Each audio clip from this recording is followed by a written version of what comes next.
So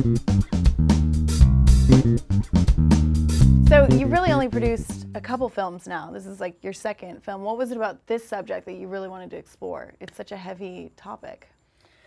Well, CanFam Studios is the production company that produced Monumental and then also Unstoppable. And one of the things that I've enjoyed doing is creating kind of a different category of movies, which I like. It feels to me like a visual journal, taking people on a journey to discover something really important. So in Monumental, that was about understanding the biblical foundations and rooting of America. What were the ingredients that made the secret sauce that we love so much here? Freedom, liberty, blessing, security, strength.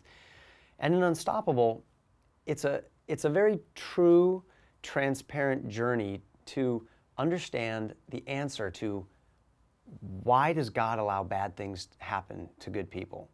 And this is based on a true story of a friend of mine who just passed away from cancer.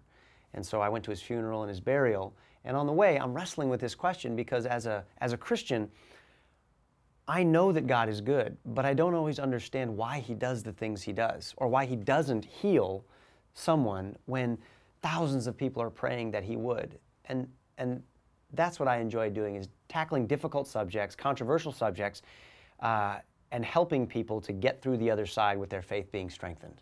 Yeah, I think it's an extremely intense, thing. This is one of the hardest things, I think, about faith and suffering. What kind of research did you do, or did you read any Lewis or anything like that, or when you were kind of processing it for yourself? Well, certainly there are great works on the subject. This is one of the top 5 questions in the world. Yeah. If you think about it, what's the question that stumps more people of faith and ruins more people's faith, or is the favorite question for an atheist or a skeptic to throw into a community of faith?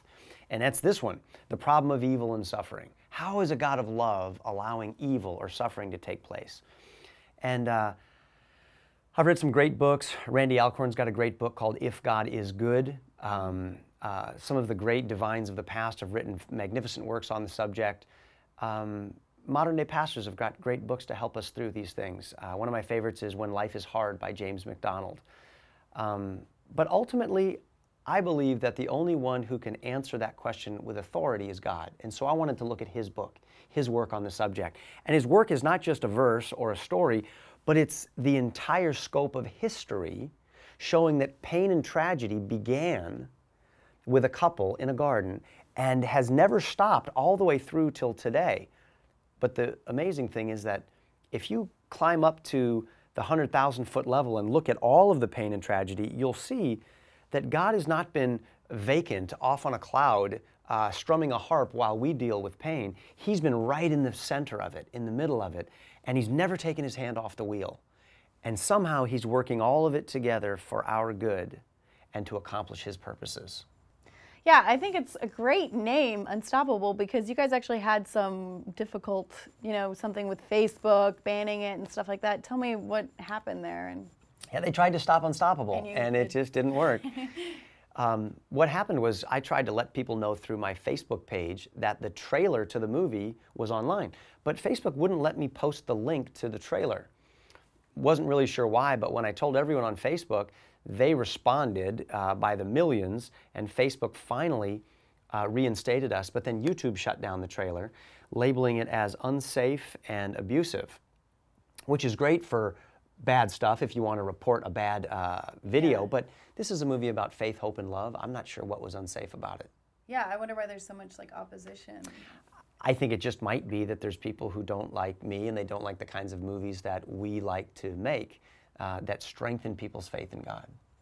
And what are you hoping people learn from the movie, or take away from it, or ask more questions, or just kind of think about it deeply, or what would you hope?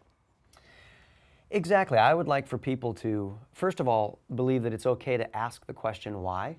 Some people come from traditions that say it's not ours to ask why. You pray and you trust, but you don't ask why. But if that were the case, we wouldn't have the whole book of Habakkuk, which deals with the question, why do the bad people seem to thrive and the good people seem to be thrown under the bus and suffer? But when we ask the question why, we come out with an answer from God that says,